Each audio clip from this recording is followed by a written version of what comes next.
Hey YouTube, this is Southern Prepper 1. I showed you I guess a hobo kit, a survival mess kit that you can make. I'll put a link in case you hadn't seen it in the description, in the first comment. This is the main boiling device, the main pot. It is boiling right now. What I want to show you is the easiest way.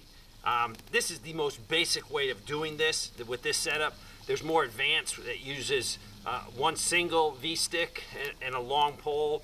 That is so much more adjustable where you can move that pot down very easily. Plus you don't have two sticks in the way, you only have one stick in the way. So basically what you're doing is two V-sticks pushed into the ground and then a horizontal stick.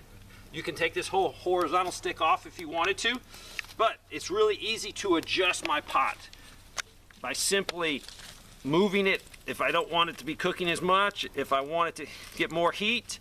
And also, as you can tell, I have a short one and a long one. Basically, you just want two hooks. That way you can hook whatever you want. You don't have to reach in, it's safer. I love having gloves, so make sure if you can have gloves. If not, you can still do the same thing like this. It's warm, but it is not gonna burn you. If you didn't have this set up and you had your pot directly on a couple rocks in the fire, there's no way you can reach in without gloves. So this is a much better way. So when that's done boiling, I can put it at the very end. That's why it's sometimes nice to have this longer so you can slide stuff out of the way. You can have additional hooks if you wanted to. So even with this little pot, I can adjust it, I can move it. These things are so simple to make. This is sort of like the basics, because without gloves, and you put that in that fire, it's very hard to get it out without that risk of burning yourself. And if you're in a survival situation already, or if you're just out having fun with the kids, doing a little camping or cooking outside in the backyard, and you burn yourself, the fun's over.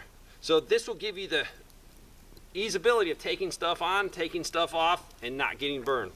So hopefully you learned something. This is basic bushcraft. This is an easy setup, but everyone needs to know it, because you never know when you'll be in a situation where your survival skills are going to make the difference between life and death. Thanks for watching.